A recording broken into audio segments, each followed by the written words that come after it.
ঘোড়া বা হরিণ এই জাতীয় হালাল প্রাণী দ্বারা যদি কোরবানি করা হয় তাহলে কি কোরবানি সই হবে? এ বিষয়ে শরীয়তের বিধান কি?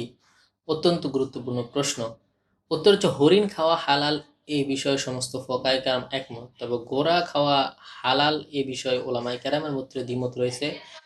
ফোকায়ে হানাফি ওলামায়ে কেরাম এটিকে মাকরু বলেন, তবে হারাম বলেন না। এছাড়া অনেক ওলামায়ে কেরাম এটিকে হালাল বলে থাকেন।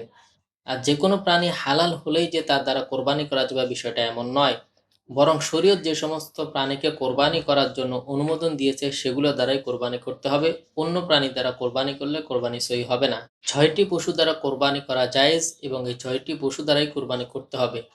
এক নম্বর হচ্ছে উট, গরু, মহিষ, ছাগল, ভেড়া এবং দুম্বা।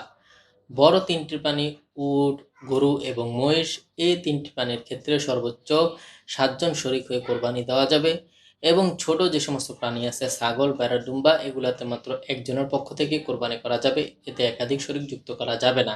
সুতরাং কোনো প্রাণী হালাল হলে যে তার দ্বারা কোরবানি দেওয়া যাবে বিষয়টা এমন নয়, বরং শরীয়তে যেগুলোকে কোরবানি করার অনুমতি দিয়েছে সেগুলো দ্বারাই কোরবানি করতে হবে। এমনকি ৬টি প্রাণীর বাইরে নবী সাল্লাল্লাহু আলাইহি সাল্লাম, সাহাবা আজমাইন এবং তাবেঈগণ কোরবানি করেছেন এমন কোনো ইতিহাস পাওয়া যায় না।